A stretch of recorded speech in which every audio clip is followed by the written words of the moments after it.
அன்புள்ள யூடியூப் நேயர்களே வணக்கம். பல்வேறு ஜோதிட தகவல்களை உங்களிடம் பேசி வரக்கூடிய நான் தற்போது உங்களிடம் நவ கிரகங்களில் சந்திரனை பற்றி ஒரு சில குறைப்புகள் உங்களிடம் கூற உள்ளேன். நவ கிரகங்களில் சந்திரனானவர் மிக மிக ஒரு முக்கியமான கிரகமாகும். சந்திரன் தான் ஒருத்தருடைய ராசின்னு சொல்லக்கூடிய அமைப்பாகும். ஜாதக கட்டத்தில் சந்திரன் இருக்கக்கூடிய ராசியை தான் ஜென்ம ராசி என்று கூறுவோம்.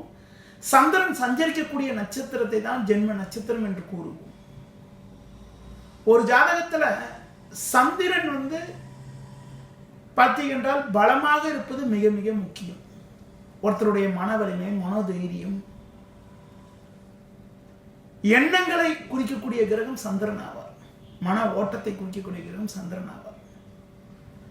வளர்பிறையில் பிறந்தவர்களுக்கு சந்திரன் சுபராகவும், தேய்பிறையில் பிறந்தவர்களுக்கு சந்திரன் பாவியாகவும் காட்சியளிக்கிறார். பொதுவாக வளர்பிறையில் பிறந்தவர்கள் இயற்கையிலே மன வலிமை கொண்டவராக இருப்பார்கள். சந்திரனை பல்வேறு பெயர்களில் அழைப்பார்கள். உங்களுக்கு பார்த்தீங்கன்னா பெண் கிரகமாகும். சந்திரன் ஒரு பெண் கிரகமாகும். வான்மதி, நிலா, திங்கள் போன பல வகையில் அழைக்கக்கூடிய கிரகமாக சந்திரன் விளங்குகிறார். பொதுவாக பார்க்கின்ற பொழுது சந்திரன் இருக்கக்கூடிய ராசியை ஜென்ம ராசி என்று கூறுவோம். சந்திரனை கொண்டுதான் தினப்பலன், அன்றாட ராசி பலன் எல்லாம் கூறுகிறோம். ஜென்ம ராசிக்கு கோச்சாரத்துல 1, 3, 6, 7, 10, 11 ஆகிய ஸ்தானங்கள்ல சந்திரன் சஞ்சரிக்கக்கூடிய காலத்தை சந்திர பலன் காலம் சொல்லுவோம். அந்த நாட்கள் ஓரளவுக்கு சாதகமான பலன்களை தரும். அதுபோல 8ஆம் வீட்டுல சந்திரன் வரக்கூடிய நாளை தான் சந்திராஷ்டம் என்று கூறுவோம். மனோ காரகனே சந்திரன் என்பதனால சந்திரன் 8க்கு வரக்கூடிய நாளான சந்திராஷ்ட நாட்களில் தேவையற்ற மன குழப்பங்கள் ஏற்படுவதற்கான வாய்ப்புகள் உண்டு. சூரியனும் சந்திரனும் இணைகின்ற நாள் அமாவாசையாகும். சூரியனுக்கு 7 சந்திரன் சஞ்சரிக்கக்கூடிய நாட்கள் பௌர்ணமி ஆகும்.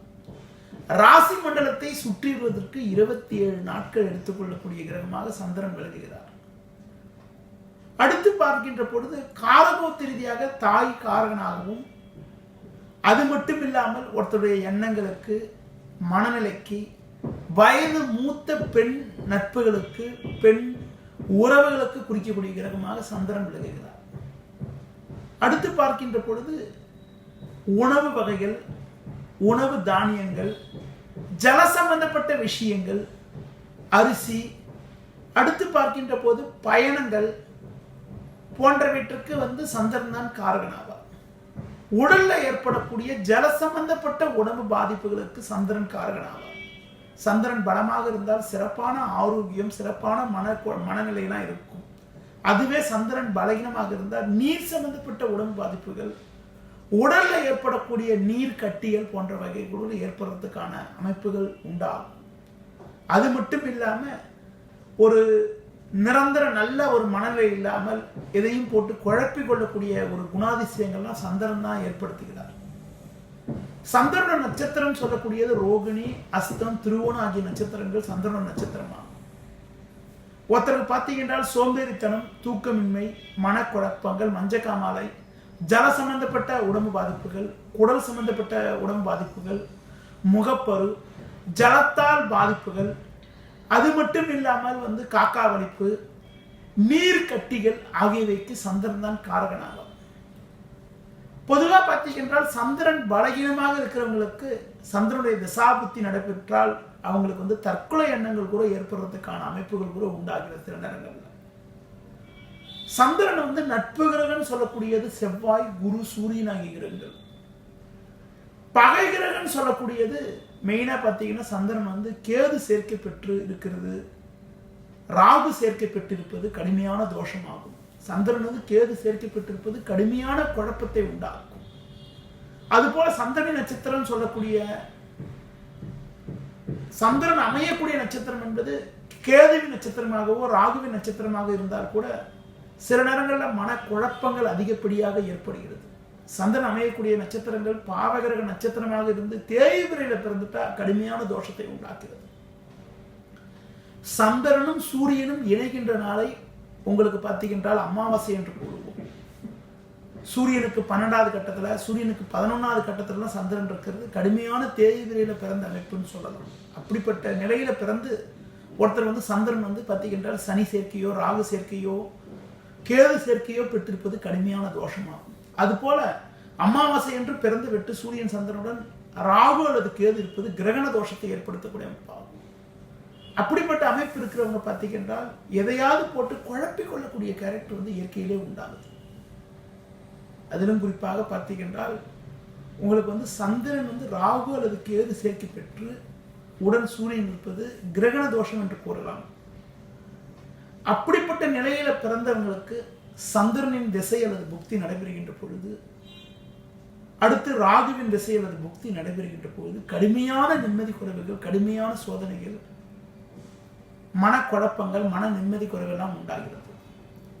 சந்திரன் கேது சேர்க்கை பெற்றோ ராகு சேர்க்கை பெற்றோ ராகு சாரம் பெற்றோ சந்திரன் கேது சாரம் பெற்றோ இருந்து ஒரு சுபர் பார்வை இல்லாமல் இருந்து கடுமையான தேய்வில் பிறந்தவங்களுக்கு பார்த்தீங்கன்றால் ஒரு மனநிலை பாதிக்கப்பட்டவராக மாறுவதற்கான வாய்ப்புகள் கூட சில நேரங்களில் உண்டாகிறது. சில நேரங்களில் தான் என்ன செய்யணும்னு தெரியாத அளவுக்கு செயல்படக்கூடிய ஒரு சூழ்நிலை கூட உண்டாகிறது. அது மட்டும் இல்லாம ஒருத்தருடைய ஜாதகத்துல திருமண விஷயத்துக்கெல்லாம் பார்க்கின்ற போது 1, 7 ஆகிய பாவங்களை பார்ப்போம்.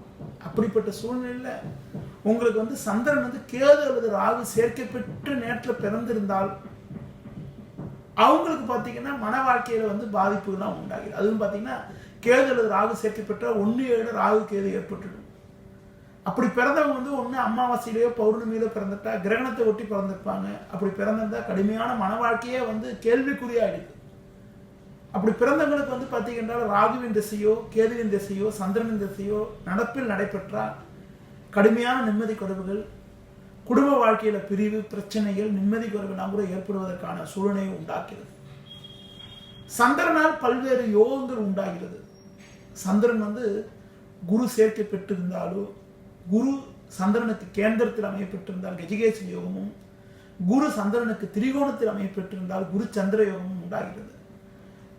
அப்படிப்பட்ட நிலை ஏற்படுகின்ற போது சமுதாயத்தில் நல்ல அந்தஸ்துகள், நல்ல பண வரவுகள், நல்ல யோகங்கள் எல்லாம் உண்டாகிறது. சந்திரனுக்கு கேந்திரத்தில் செவ்வாய் அமைகிறது. பஞ்சமகா புருஷ யோகத்துல, அதாவது செவ்வாய் ஆட்சியோ உச்சமோ பெற்றிருந்தா நல்ல பிரமாதமான யோகமாகும். செவ்வாய் கேந்திரத்தில் அமையப்பட்டிருந்தா உங்களுக்கு பார்த்தீங்கன்னா ஒரு சிறப்பான சந்திர மங்கள யோகம் உண்டாகிறது.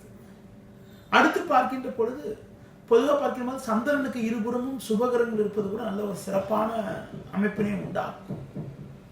ஒருவரின் ஜாதகத்தில் சந்திரன் நல்ல பலமாக சுபர் சேர்க்கப்பட்டிருந்தால் ஒரு சிறப்பான மனநிலையும் தைரியம் துணிவையும் உண்டாக்கிறது.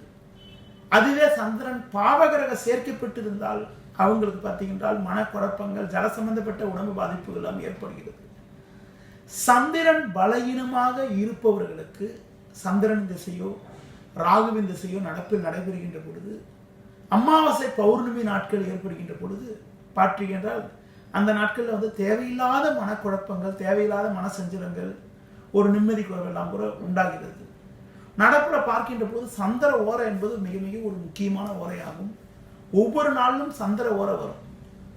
அதுவும் பார்த்தீங்கன்னா தேய்விரையில் ஏற்படக்கூடிய சந்திர ஓரையில் பார்த்தீங்கன்றால் ஒரு ஏதாவது பேச்சுவார்த்தையில ஏதாவது முக்கியமான விஷயத்தில் ஈடுபட்டீங்கன்னா கூட அது பார்த்தீங்கன்னா எளிதில் முடியாமல் சதா மனக்குழப்பமாக முடியறதுக்கான ஒரு சூழ்நிலை கூட உண்டாகும்.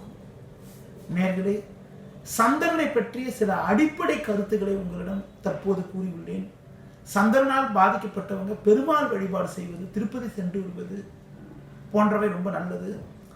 அதுபோல சந்திரனோட வீடுன்னு சொல்லக்கூடிய கடகராசியில சனி ராகு போன்ற பாவகிரகங்கள் அமைவது ரொம்ப ரொம்ப கெடுதி. அப்படி அமைய பெற்றவங்களுக்கு தாய் வழியில நிறைய நிம்மதி குறைவுகள், தாய் வழி உறவினர் வகையில தேவையில்லாத சஞ்சலங்கள்லாம் உண்டாகிறது. சந்திரன் ராகு அல்லது கேது சேர்க்கை பெற்றோ சனி சேர்க்கை பெற்றோ அமைய பெற்ற நேயர்களுக்கு தாய், மூத்த சகோதரிகள் மூலமாக கூட மன நிம்மதி குறைவெல்லாம் உண்டாகிறது.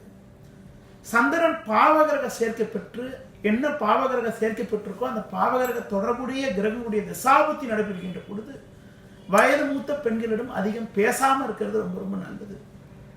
சந்திரனின் தசா புத்திகள் நடைபெறுகின்ற பொழுது நிதானத்தை கடைபிடித்தால் நல்ல பலன்களை அடைய முடியும், இருக்கக்கூடிய பிரச்சனைகளை சமாளிக்க முடியும். திருப்பதி சென்று வருவது, பெருமாள் வழிபாடு செய்வது மிக மிக நல்லது. நேயர்களே, இதுவரை சந்திரனை பற்றி சில குறிப்புகளை கூறினேன். மீண்டும் ஒரு நல்ல நிகழ்ச்சியில் உங்களை சந்திக்கிறேன். நன்றி, வணக்கம்.